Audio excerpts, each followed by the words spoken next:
Nós estamos aqui na conferência 70 anos de Israel e esse acontecimento, esse momento se reveste de uma oportunidade única. Toda a história de Israel, tudo aquilo que a gente pode falar de Israel se reveste de uma oportunidade única, mas nós vamos nos concentrar aqui em falar sobre um elemento de Israel que é o templo. Mas para chegar até lá, eu gostaria de falar algumas coisas que são importantes. Nós sempre temos que pensar que Deus tem um plano. Os acontecimentos do mundo, eles não são aleatórios. Há um Deus que dirige a história, há um Deus que conduz a humanidade a algum objetivo, a algum destino. E boa parte desse plano de Deus, desse propósito de Deus, da maneira como Deus age, vai passar por Israel. Então nós dizemos uma coisa muito importante, nós dizemos que Israel, ele é o relógio de Deus para o mundo.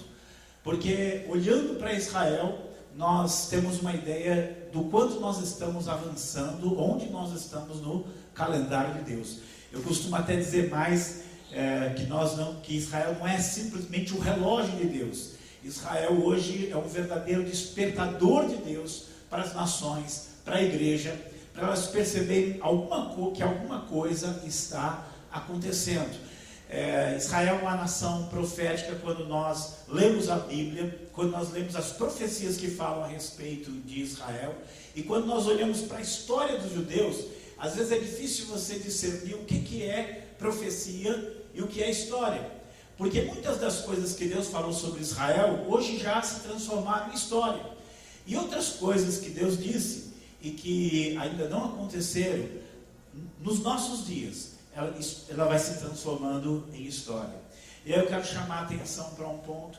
Hoje a gente fala muito sobre os sinais da volta de Jesus. Eu percebo assim que as pessoas cada vez mais, elas estão percebendo que o fim está próximo, que nós estamos chegando nos derradeiros dias. Até pessoas que às vezes não se preocupavam muito com isso, elas de repente olham o destino do mundo, para onde o mundo está indo, e elas percebem que alguma coisa está acontecendo. E quando nós lemos na Bíblia, nós temos vários sinais da volta de Jesus: a evangelização das nações, os falsos profetas, nós temos aí catástrofes na natureza. Tudo isso são sinais da volta de Jesus.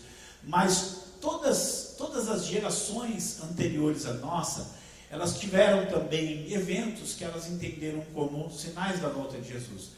Mas nós temos na nossa geração algo que nenhuma outra geração teve. Nós temos Israel. Este ano são 70 anos de Israel. E quando nós olhamos para essa série de acontecimentos, não há como nós negarmos. Israel está marcando o tempo de Deus. E depois de 70 anos, ele não é simplesmente um relógio, ele é um despertador alto, tocando e dizendo para o mundo que Jesus de fato está voltando. Então eu queria lembrar com você essa palavra aqui de Isaías 46, 9 a 10, onde Deus diz assim: lembre-se das coisas passadas, das coisas muito antigas. Eu sou Deus e não há nenhum outro. Eu sou Deus e não há nenhum como eu. Desde o início faço conhecido o fim, e desde os tempos remotos o que ainda virá. Digo, meu propósito permanecerá em pé, e farei tudo o que me agrada. O que eu disse, isso eu farei. O que planejei, isso farei. Então nós olhamos para Israel e nós vemos o plano de Deus ali se realizando, se concretizando, como um grito de Deus: olha o que está acontecendo. Então vamos pensar um pouquinho na questão do templo. Vamos pensar um pouquinho na questão do templo. Deus ele concedeu a Salomão edificar o templo. Davi quis edificar o templo e Deus não deixou Davi edificar o templo, porque disse que Davi havia derramado muito sangue. Mas Deus disse para Davi que o filho dele que viria depois dele edificaria o templo. E assim Davi disse para Davi: escolherei um dos seus filhos para sucedê-lo, um fruto do seu próprio corpo, e eu estabelecerei o reino dele. Será ele quem construirá um templo em honra ao meu nome. Então a gente entender que esse templo, ele não estava sendo erguido simplesmente pela vontade humana ou pelo propósito humano, mas havia um propósito divino nisso, naquela construção. E de fato, Davi, embora não tenha construído o templo, ele deu material, ele fez a planta, ele organizou a adoração do templo, ele fez tudo isso. Mas quem vai edificar o templo vai ser Salomão. E eu acho muito bonito quando Salomão edifica o templo, Deus dá essa palavra aqui: porque agora escolhi e santifiquei esta casa, para que o meu nome esteja nela perpetuamente. Nela estarão fixos os meus olhos e o meu coração todos os dias. Então há algo muito forte entre Deus e esse templo que foi construído ali, esse templo que Deus edificou. Mas o tempo foi passando, o povo de Israel pecou, saiu dos propósitos de Deus. Então Deus, ele enviou a palavra de que aquele templo seria destruído. Aquele templo que era uma das maravilhas do mundo antigo, que foi erguido de uma forma suntuosa, maravilhosa, um templo onde Deus manifestou ali a sua presença, sobre o qual Deus colocou a sua promessa. Por causa do pecado de Israel, aquele templo, ele veio a cair. E aí nós temos aqui, segundo Crônicas 36, 19, que diz: e queimaram a casa de Deus, e derrubaram os muros de Jerusalém, e todos os seus palácios queimaram, destruindo também todos os seus preciosos objetos. Isso aqui aconteceu em 586 a.C., quando o exército de Nabucodonosor, imperador da Babilônia, entra ali e põe fim a isso que nós chamamos o primeiro templo. Então o primeiro templo aqui ele vai ser destruído, o povo vai ficar em Babilônia, mas Deus tinha dado uma palavra de que eles voltariam dali e eles novamente se restabeleceriam na terra. E quando a gente olha, isso de fato vai se cumprir. Esdras capítulo 1 fala do rei, do Ciro Grande, imperador da Pérsia, ordenando que o povo de Israel voltasse para a sua terra, e ele mesmo financiando a reconstrução do templo. Então nós temos aqui essa palavra, e acabou-se essa casa no dia 3º do mês de Adar, que era o 6º ano do reinado do rei Dario. E os filhos de Israel, e os sacerdotes, e os levitas, e o resto dos filhos do cativeiro fizeram a consagração desta casa de Deus com alegria. Isso aqui então nós temos o segundo templo. Ele foi reerguido e é muito assim interessante porque haviam pessoas que, naquele momento haviam pessoas que tinham visto o primeiro templo da época de Salomão, e haviam pessoas que não tinham visto. Para eles era aquela geração nova, era a primeira vez que eles viam o templo erguido. E ambos os grupos ali, eles começam a chorar. Os mais velhos, porque viram que aquele templo não tinha a mesma beleza, a mesma suntuosidade do primeiro.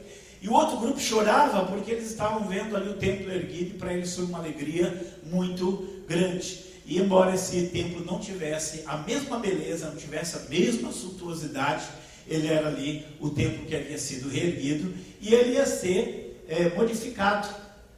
Nós temos aqui o templo de Zorobabel, que futuramente ele foi ornamentado por Herodes o Grande. Herodes o Grande, ele governou Israel ali embaixo da autoridade dos romanos. Era um homem muito ruim, um homem muito perverso, mas como ele era político, o desejo dele era fazer com que os judeus ficassem felizes. Então ele manda fazer uma reforma naquele templo, revestir de ouro, colocar uma série de coisas bonitas ali. E o templo da época de Jesus já era um templo maravilhoso, já era um templo que realmente chamava atenção. Se fala muito assim, que era possível assim, à distância, olhar e ver ali o sol brilhando ali no templo com toda a sua beleza. E esse foi o templo que Jesus entrou e disse que de dia ensinava no templo, e à noite saindo ficava num monte chamado das Oliveiras, e todo o povo ia ter com ele ao templo de manhã cedo para o ouvir. Então esse é o mesmo templo de Zorobabel, mas que foi o templo que foi ali ornamentado na época de Herodes. Mas aí nós temos, e aqui onde nós queremos chegar, o que aconteceu com esse templo? O que aconteceu com esse templo bonito dos dias de Jesus?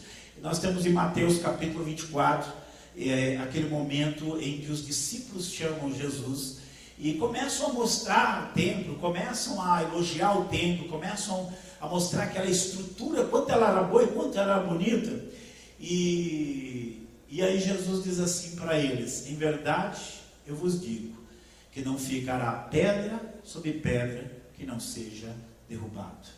Fico pensando, naquele momento houve uma tristeza muito grande no coração dos discípulos, e eles vão perguntar lá à parte, depois eles à parte perguntam: Senhor, que sinais haverá destas coisas? Que sinais haverá da tua volta e dos fins dos tempos? E então é quando Jesus ele começa a fazer toda uma descrição. Ele faz todo o seu sermão profético ali, Mateus capítulo 24, Marcos 13, Lucas 21, e todas essas passagens ele está falando sobre a queda de Jerusalém e ao mesmo tempo apontando para aquilo que ia acontecer no futuro. Mas o mais curioso de tudo isso é que Jesus ele diz para eles: quando virdes Jerusalém cercado de trincheiras, sabei que está perto o seu fim, porque vocês serão mortos e serão levados cativos para todas as nações, e Jerusalém será pisada pelos gentios até que o tempo deles se complete.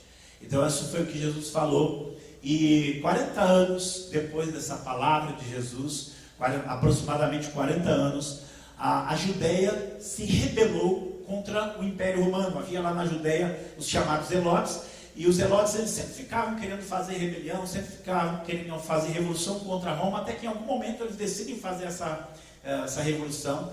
No ano 66 depois de Cristo, eles vão fazer essa revolução, e é óbvio que eles não tinham a mínima condição de guerrear contra os romanos. O que aconteceu? Aconteceu que eles foram sendo derrotados em toda a Judéia, Galileia, e foram fugindo para Jerusalém. À medida que eles iam perdendo as batalhas contra os romanos, eles iam fugindo para Jerusalém. Aqueles eram dias de festa em Jerusalém, ou seja, já havia muitos peregrinos ali. Então Jerusalém era uma cidade que ela ficou lotada. E nisso foi quando os romanos marcharam contra Jerusalém e fizeram ali um cerco contra Jerusalém. E esse cerco foi um cerco longo, desde o ano 66 depois de Cristo até o ano 70. E como todo cerco, foi um cerco em que houve muita fome, houve muito sofrimento. Até porque bastava os judeus simplesmente se renderem e se entregar aos romanos, porque os romanos não queriam, de fato, não era interesse dos romanos aquele sofrimento. Mas os judeus, eles achavam que eles eram imbatíveis, que jamais ia acontecer qualquer coisa com eles ou com o templo.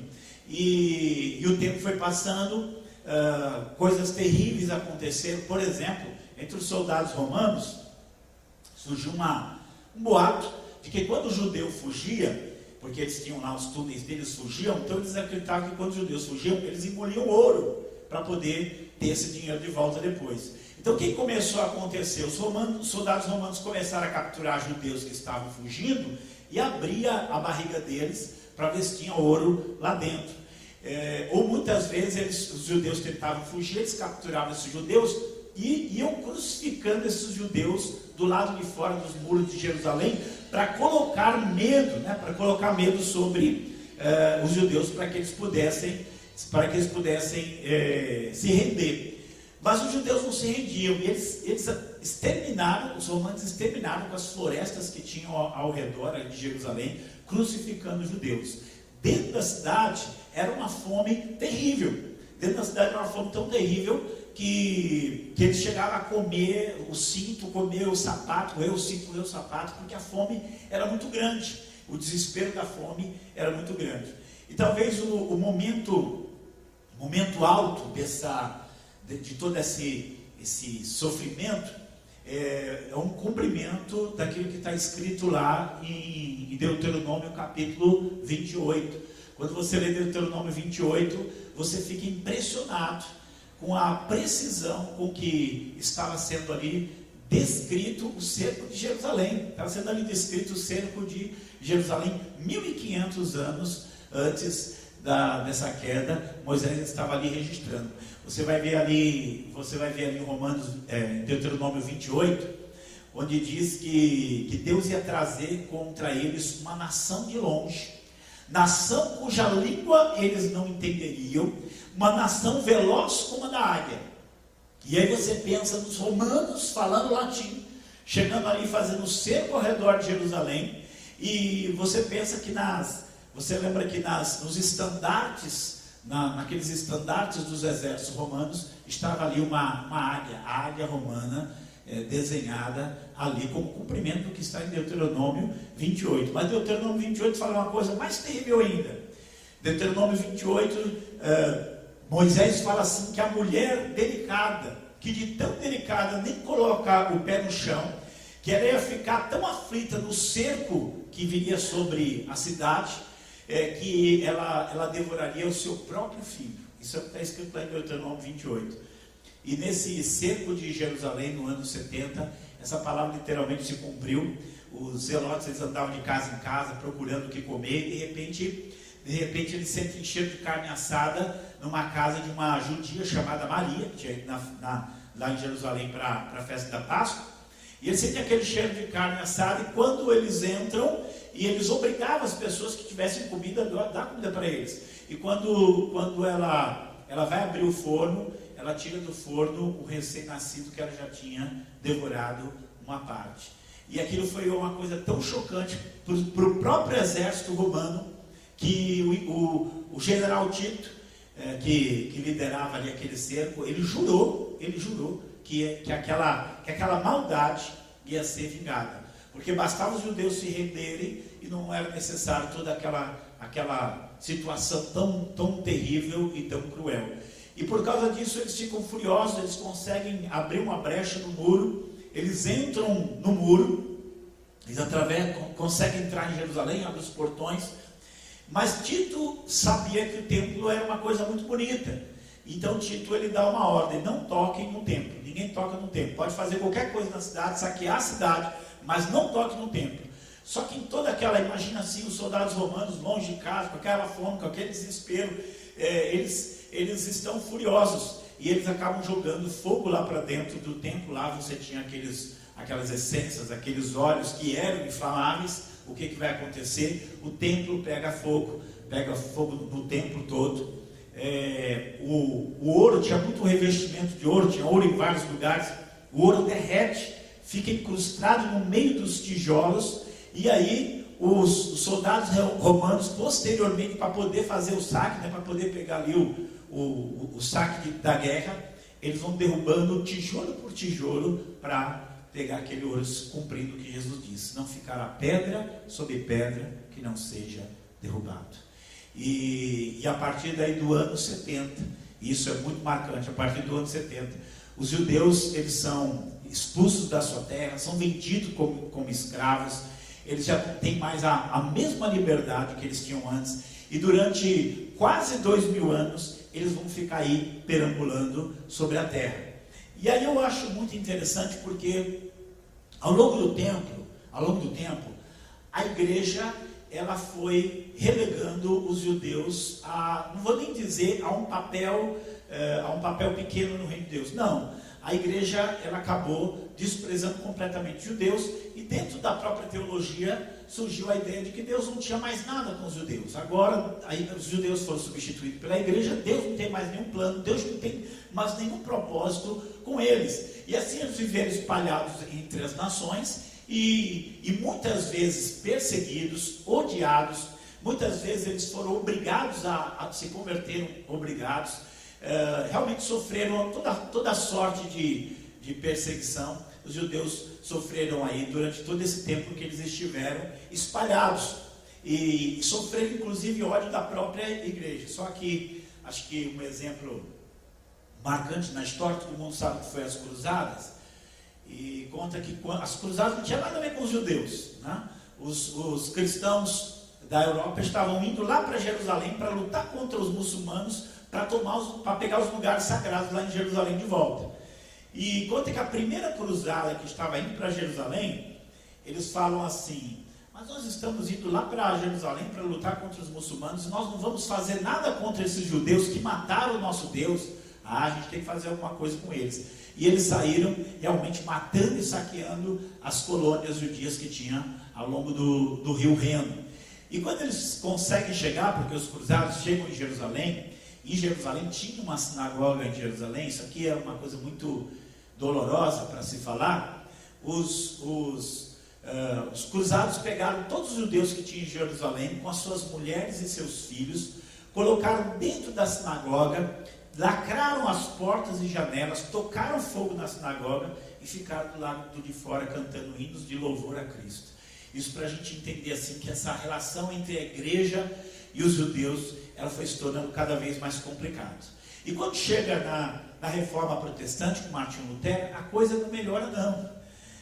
Lutero, ele escreveu um livro chamado Dos Judeus e Suas Mentiras. Ele escreve esse livro em 1543, onde ele dá ali um plano para como acabar com os judeus. Era um livro tão terrível que o Hitler mandou imprimir e distribuir na época dele, para a gente ter uma ideia. Mas algo aconteceu, e isso também graças a Lutero. Lutero pôs a Bíblia na mão do povo.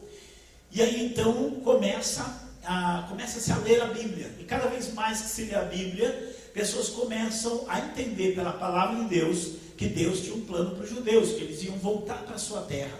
E já no final do século XVI, começo do XVII, vão surgir pessoas que leram a Bíblia e começam a dizer: olha, Deus vai levar os judeus de volta para a sua terra, eles vão voltar para a sua terra.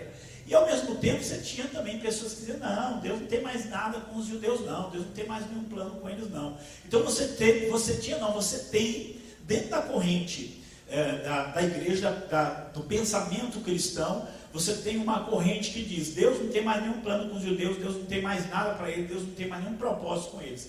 E do outro lado você tem uma outra corrente que diz assim: não, eles são o relógio de Deus, Deus tem sim um propósito, Deus tem sim um plano para eles. E essa corrente desde o século XVI, XVII, que ela vem caminhando aí, e muitos diziam: os judeus vão voltar para a sua terra, Deus vai colocar eles lá de volta e eles serão um próspero reino. Essa era a palavra de muitos.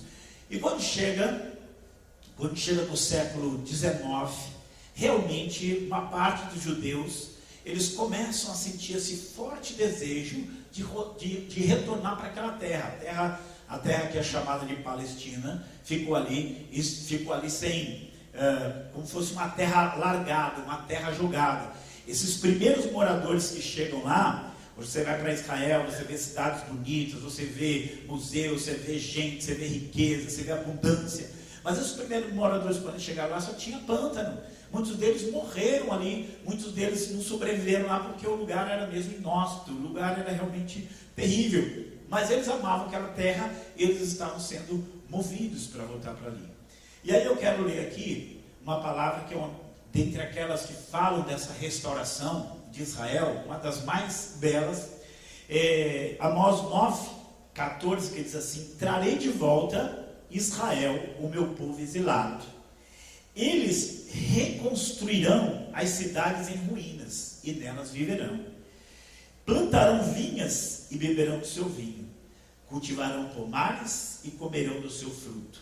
Plantarei Israel em sua própria terra, para nunca mais ser desarraigado da terra que lhes dei, diz o Senhor, o seu Deus. Então a promessa de Deus aqui era completa: eu vou levar eles de volta para a sua terra. Eles vão edificar as cidades, eles vão plantar vinhas, vão plantar pomares, e serão plantados na sua terra e jamais serão arrancados delas outra vez. Essa foi a promessa, essa foi a palavra que Deus deu. E quando nós vamos olhar para o templo, nós vamos ver que isso se cumpre. Nós temos ali seis pontos em que nós vemos Deus cumprindo a sua palavra sobre Israel. Primeiro, o fim do exílio. Século XIX, eles começam a voltar ali, o exílio acaba, eles começam a voltar. Depois nós temos O segundo ponto, Isaías 66, versículo 8 diz: quem já viu tal coisa? Quem viu coisa semelhante? Nasceria um povo em um único dia? Nasceria uma nação de uma só vez? Mas Sião mal esteve com dores de parto e já deu à luz a seus filhos. No dia 14 de maio de 1948, Israel voltava a ser uma nação outra vez. Voltava a ser um país, voltava a ser um estado novamente. Sobre a vinda do Messias que precisava se cumprir em Israel. Da mesma forma, quando você lê a Bíblia, você vê que há profecias que só podem se cumprir se Israel fosse uma nação outra vez. Zacarias 14 fala das nações se reunindo contra Israel e Jesus descendo e pondo seus pés sobre o Monte das Oliveiras. Isso só pode se cumprir se Israel estiver lá. E nós vimos que o templo que foi construído por Salomão, destruído por Nabucodonosor, reconstruído por Zorobabel, depois o Herodes o Grande o embeleza, e depois ele é destruído pelos romanos. E aí nós pensamos aqui um roteirinho rápido. Os judeus foram espalhados e só se tornaram uma nação novamente em 1948. Houve tentativas de reconstruir o templo? Houve uma tentativa no século II, quando um homem chamado Bar Kokhba, ele se intitulou Messias, e ele tentou reconstruir, não só reconstruir o templo, mas lutou contra os romanos. E foi também, naquela ocasião, os judeus massacrados, proibidos de entrar em Jerusalém. Um templo foi construído, o templo a Júpiter foi construído no lugar do templo lá de Herodes, e eles não puderam mais voltar para lá. Depois do século IV, um imperador romano chamado Juliano o Apóstata, ele queria atingir os cristãos de qualquer modo, ele tinha uma raiva dos cristãos, queria acabar com o cristianismo. Então ele vai incentivar os judeus a reconstruir o templo deles. Só que quando os judeus estão reconstruindo o templo, eles não sabem direito o que aconteceu, alguma coisa explodiu, houve um terremoto, tudo que eles tinham começado a fazer caiu, e eles ficaram com medo e nunca mais tentaram novamente reconstruir o templo. Na Guerra de 6 Dias, em 1967, quando eles reconquistam o lado oriental de Jerusalém, o general Moshe Dayan reconquista Jerusalém Oriental, reconquista também o Monte do Templo. E muita gente achou que ele, por essa ocasião, ia tirar o poder dos árabes, que controlavam lá, onde está a mesquita de Omar, a outra mesquita, Al-Aqsa, e eles achavam que ele ia tirar os muçulmanos lá, mas ele não fez isso. A única coisa que ele fez, a maior parte ele entregou para os muçulmanos, e ele deixou livre lá para os judeus o chamado Muro das Lamentações. O Muro das Lamentações é o que sobrou do antigo monte do templo ali. E esse pedaço de muro, que para os judeus tem uma importância muito grande, que é como se fosse uma conexão histórica deles com aquele período lá do passado. Mas dentro do coração dos judeus, o desejo de reedificar o templo continua. E quando a gente olha para a Bíblia, pelo menos 2 passagens elas vão se relacionar com o templo de Jerusalém. A primeira passagem que nós vamos ver é essa aqui, de Daniel, capítulo 9, do versículo 24 ao 27. É uma profecia muito importante, que a gente chama profecia das 70 semanas, mas são os últimos versículos que vão chamar a nossa atenção. Aqui na NVI diz assim: com muitos ele fará uma aliança que durará uma semana. Então, dentro daquele quadro profético, o anticristo vai fazer uma aliança com os judeus que vai demorar uma semana de anos, 7 anos. E diz assim que no meio da semana, ele dará fim ao sacrifício e à oferta. E numa ala do templo será colocado sacrilégio terrível, até que chegue sobre ele o fim que lhe está decretado. Então, essa aqui fala do anticristo fazendo uma aliança com os judeus. E fala que no meio da semana, ou seja, depois de 3 anos e meio, ele vai fazer cessar o sacrifício e a oferta. Só que esse sacrifício e oferta que ele fará cessar é aquilo que é o serviço do templo, é o serviço contínuo do templo. Então, para que essa profecia se cumpra, se torne real, isso só pode acontecer se o templo for novamente edificado. Então, não há como isso acontecer se o templo não estiver sendo edificado. Ele, o príncipe do povo que destruiu a cidade, mencionado no versículo 26, fará uma aliança com muitos judeus por 7 anos. E depois, 3 anos e meio, ele vai fazer cessar o sacrifício e a oferta. E numa ala do templo, então nós vemos aqui a referência do templo como existente. E aí nessa ala do templo ele vai colocar uma terrível abominação. E aí é muito curioso, porque já houve um momento na história em que esse templo ele foi de alguma maneira profanado, que foi ali na época, um pouquinho antes dos Macabeus, surge um governante chamado Antíoco Epifânio, e ele manda sacrificar porco no altar e manda colocar uma estátua de Júpiter dentro do Santo dos Santos. Era a maior abominação que eles podiam fazer com os judeus, era aquilo lá. E aí o que aconteceu? Os Macabeus se levantam, conseguem vencer esse governante e conseguem dominar a cidade ali, conseguem purificar o templo de Jerusalém novamente, e aí é aquele templo que nós vimos ali enfeitado por Herodes. Mas Jesus, no seu sermão, ele vai novamente falar sobre isso, e ele fala dessa abominação em Mateus capítulo 24, versículo 15, ou seja, aquilo que tinha acontecido no passado, e vai acontecer novamente no futuro, porque as profecias elas podem se cumprir diversas vezes. E aí nós temos uma outra profecia, agora no Novo Testamento, que ela faz uma referência à existência do templo. Novamente essa profecia, ela vai falar sobre o anticristo. Nós temos aqui, ninguém de maneira alguma vos engane, porque não será assim sem que antes venha a apostasia e se manifeste o homem do pecado, o filho da perdição, o qual se opõe e se levanta contra tudo que se chama Deus ou se adora, de sorte que se assentará como Deus no templo de Deus, querendo parecer Deus.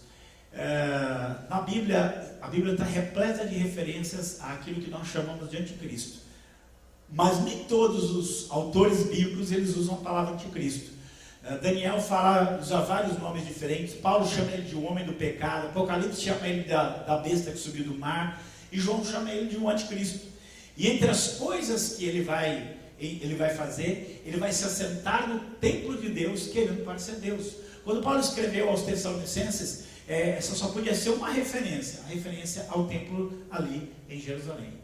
Para que isso possa acontecer, para que isso possa se tornar realidade, o templo tem que estar em pé. E aí nós podemos ver que nós estamos caminhando para essa situação. E aí a gente olha, então o templo vai ser reedificado? Quando? Como? De que forma? De que meio? Se hoje lá naquele espaço lá está a mesquita de Omar, lá está a mesquita Al-Aqsa, mexer ali é a terceira, quarta guerra mundial, é impossível você simplesmente mexer naquele lugar.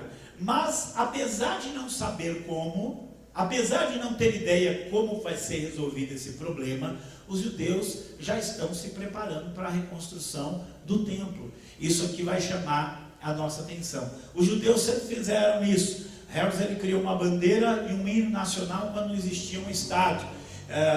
O primeiro presidente de Israel, que era o Chaim Weizmann, ele antes que houvesse sequer uma possibilidade de Israel ser uma nação outra vez, ele fundou uma universidade lá. E agora os judeus, eles criaram o Instituto do Templo, que tem a finalidade de deixar tudo pronto. Então esse Instituto do Templo é um museu, é um instituto de investigação, é um centro educacional dedicado aos dois templos em Jerusalém e ao futuro terceiro templo. Então, eles já estão ali preparando tudo, de acordo com toda a tradição judaica. Criaram esse instituto em 1987 e está ali localizado na Cidade Velha. É um lugar já prontinho. Você tem ali uma maquete do templo, você tem ali o projeto do templo, você tem ali os objetos do templo, você tem ali os sacerdotes sendo preparados, você tem ali até a novilha vermelha que tem que ser usada para a consagração do templo, você já tem tudo ali sendo preparado. Aí você tem a maquete, aqui é um menorá que tem lá na praça, que está exposto lá. Você tem aqui os sacerdotes sendo preparados. Você tem aqui a novilha vermelha. E aí vai ficar a seguinte pergunta: mas como que vai ser? Não pode mexer lá.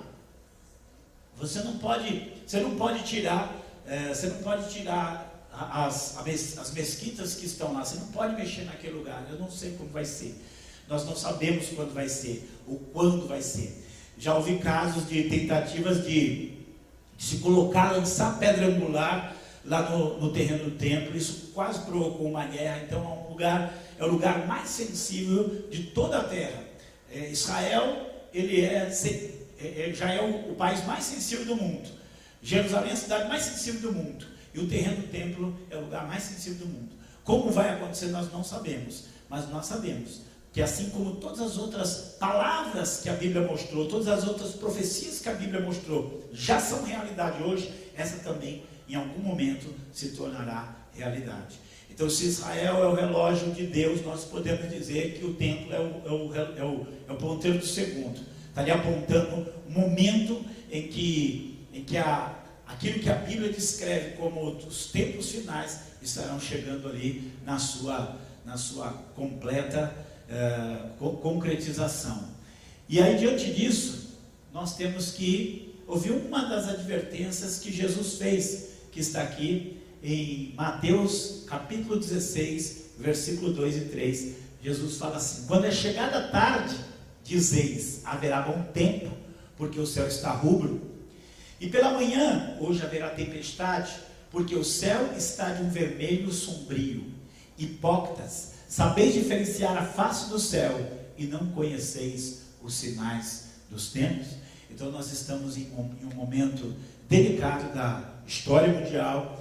Nós estamos em um momento em que cada vez mais as coisas vão se estreitando. Nós estamos em um momento em que tudo mais já se cumpriu. Só falta nós vermos o templo ser reedificado.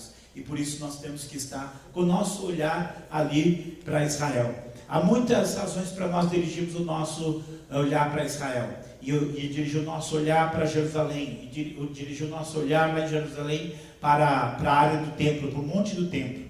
Mas o motivo que eu quero deixar aqui é esse motivo de advertência. É esse motivo de nós estarmos atentos, porque tudo aquilo que o Senhor falou já se cumpriu. Tudo aquilo que ele disse sobre Israel é hoje uma realidade. Então isso também em breve será uma realidade. O desejo do meu coração é que a igreja observe isso, preste atenção nisso e desperte e reconheça que mais do que em qualquer outra época da história da igreja, mais do que em qualquer época da história da igreja, nós podemos dizer hoje: Jesus está voltando. Amém.